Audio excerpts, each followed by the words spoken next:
Today we will talk about controlled nuclear fusion. Earlier, the uncontrolled fusion process helped everyone form the concept of nuclear power. If I say that controlled nuclear fusion could completely solve humanity's energy problems in the future, you might be skeptical. Isn't nuclear energy just used to generate electricity? Hasn't that already been done for a long time? Moreover, as of today, this technology doesn't seem to offer any revolutionary advantages. As of 2017, nuclear power plants accounted for only 10.5% of electricity generation. Our electricity bills are still quite expensive, while several nuclear power plant accidents have made people worried. Of course, this is also related to our insufficient scientific propaganda. Technological breakthroughs are only briefly reported on the news for no more than 10 minutes. A few technical terms, a few achievements that deserve recognition, and after a quick mention, we no longer feel any real sense of accomplishment. The most visited entertainment websites will never broadcast such boring news. However, for those with a little knowledge of this field, they have a near-religious yearning for controlled nuclear fusion technology, even considering it the most important factor for the long-term survival of human civilization. Today, let's explore the potential of this technology and build the necessary confidence in it. First, the theoretical basis for nuclear energy technology comes from the famous equation ERmc2 derived from Einstein's theory of special relativity. We can explain this further later. The conclusion is that energy and mass are interchangeable. The fusion or fission of protons and neutrons in the nucleus creates new elements releasing energy along with a loss of mass. What is easier to achieve is the fission of heavy elements and nuclear decay. We can achieve this by using neutrons to collide with radioactive elements that are already decaying slowly. This is how nuclear bombs are made. The raw materials are uranium-235 or plutonium-239, which are radioactive. Neutrons collide with these nuclei, causing them to split, and they also release more neutrons. These neutrons collide with other nuclei, creating a chain reaction. The intensity of this reaction depends on the density of the atoms. The higher the density, the greater the chance of neutron collision and the stronger the reaction. Hence, a high density creates a nuclear bomb, while a low density results in a nuclear power plant. Therefore, the core technology of countries with nuclear weapons is the expensive technology of uranium enrichment. This is also why everyone understands the principle, but some countries still cannot make nuclear bombs. On the other hand, nuclear fusion is the process where two hydrogen nuclei combine to form a helium nucleus. In this reaction, the loss of mass is greater. The energy released from a fusion reaction with similar mass as the materials is 4 times higher than fission reactions. However, the greater advantage of nuclear fusion lies in the fact that the raw materials are hydrogen, which is abundantly available in seawater. The energy produced by fusing hydrogen in a volume of seawater equivalent to one human body is roughly equivalent to 300 liters of gasoline. If we calculate it based on the current energy consumption of humanity, the seawater on Earth could supply humanity for hundreds of billions of years. Considering the sun won't burn out for another 5 billion years, it could be said that this is an infinite energy source.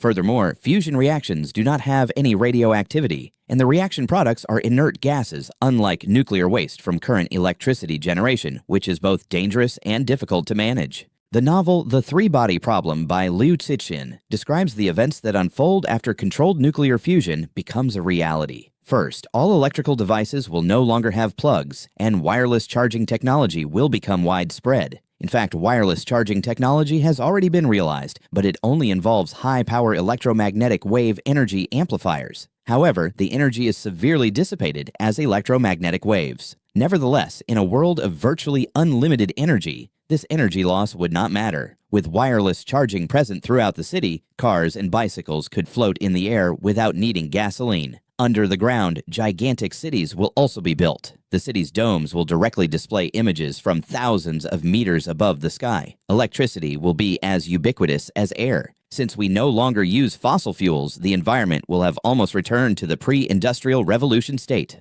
Everything will be powered by clean energy. Of course, controlled nuclear fusion has a deeper significance for the development of human civilization. At this point, we can see the enormous potential of controlled nuclear fusion technology, knowing that possessing it could lead to a better life for us. But when viewed from another perspective, the importance of this technology makes us have deeper insights. If this technology is never controlled by humanity, what kind of scenes will it create? After all, humanity can not only develop on Earth. Even if energy never runs out, there will still be times when other material resources become scarce. Expanding living space requires revolutionary breakthroughs in aerospace technology. With the current speed only achievable through chemical fuels, interstellar travel will take many generations. Even with enough fuel and oxygen, launching these energies into space would cause many years of economic development to stall.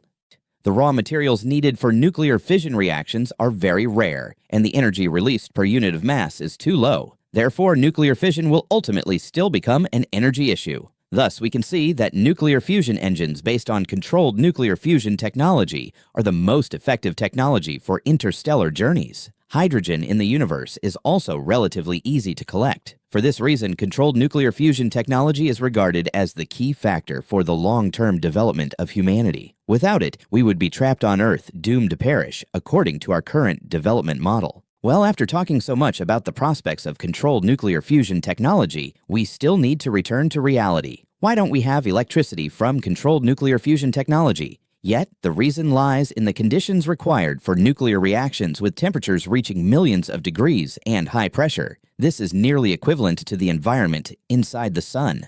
Actually, saying this is somewhat inaccurate. The principle of reaction in stars is based on their enormous gravitational force to compress atoms, creating high temperatures and pressure, causing hydrogen nuclei, specifically protons, to undergo fusion and release energy. The technology for controlled nuclear fusion simulates this environment to create stars. The more fundamental principle is to bring two protons as close as possible to about 1/10,000,000th the diameter of a normal atom. Only at such a distance can the strong nuclear force take effect, overcoming the repulsive electromagnetic force due to the positive charges of the two protons. Here, we need to popularize some basic knowledge about forces. There are 4 fundamental forces in the world: the strong force, the weak force, electromagnetic force, and gravity. The strong force is the force with the strongest effect at very short distances inside atomic nuclei. It is the key factor in the formation of nuclei. This is also why protons in the nucleus, despite being positively charged, can still bind together. Those who have watched the three-body problem are probably deeply impressed by the droplet. It's about expanding the range of the strong force to create the hardest material to deal with the human fleet, made of ordinary matter. The weak force limits certain radioactive decay processes. It is weaker than the strong force and is why certain elements have half-lives. As for the forces we encounter in daily life, like pressure friction and collision, they are all macroscopic manifestations of electromagnetic forces at the microscopic scale.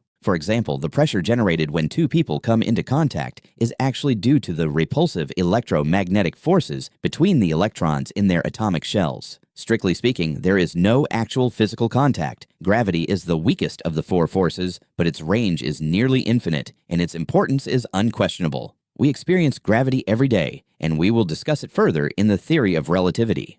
At this point, we also need to discuss temperature. The microscopic nature of temperature is the intensity of the chaotic motion of particles. To achieve fusion, we need high temperatures and pressure to give each proton enough kinetic energy, allowing 2 protons to overcome the electromagnetic repulsion and enter the distance where the strong nuclear force will pull them together. It's just that fusion reactions in stars are more thorough. They can cause protons and neutrons to combine according to their positions on the periodic table of elements, from light to iron. Combining elements heavier than iron requires absorbing energy. In fact, most elements in nature are created from fusion reactions in stars. Elements heavier than iron are formed in massive stars and supernova explosions. Achieving temperatures of millions of degrees is extremely difficult. For example, the hydrogen bomb is an uncontrolled fusion process and requires a nuclear bomb to create the necessary high temperature to trigger the reaction. Currently, the mainstream device for controlled nuclear fusion reactions is the tokamak, which concentrates hydrogen atoms in their ionized state using magnetic fields to make them move at high speeds, creating an electric current within the plasma.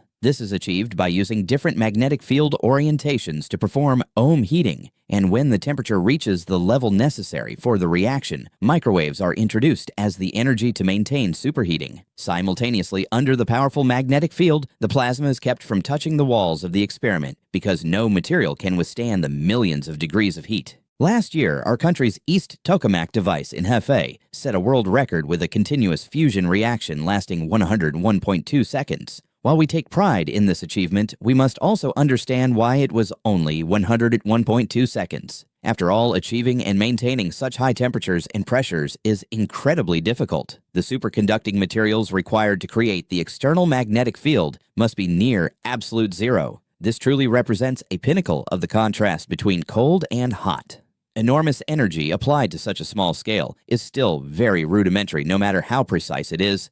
The world under the light of fusion reactions is both terrifying and awe-inspiring. But the path to a better future is always challenging. Beyond the technical challenges at the national level discussed above, international political factors may not be favorable either, because if this technology continues to be controlled by China and other countries, intense competition is inevitable. If OPEC countries control power through oil, while the U.S., which maintains dominance over the dollar with currency tied to oil, is it willing to easily relinquish this enormous profit? Of course, obstacles in development will not stop progress. My program is merely a popular science introduction, hoping to stimulate curiosity about science. In the end, to expand the future, many minds willing to participate are still needed. Well, that's enough for today. See you next time.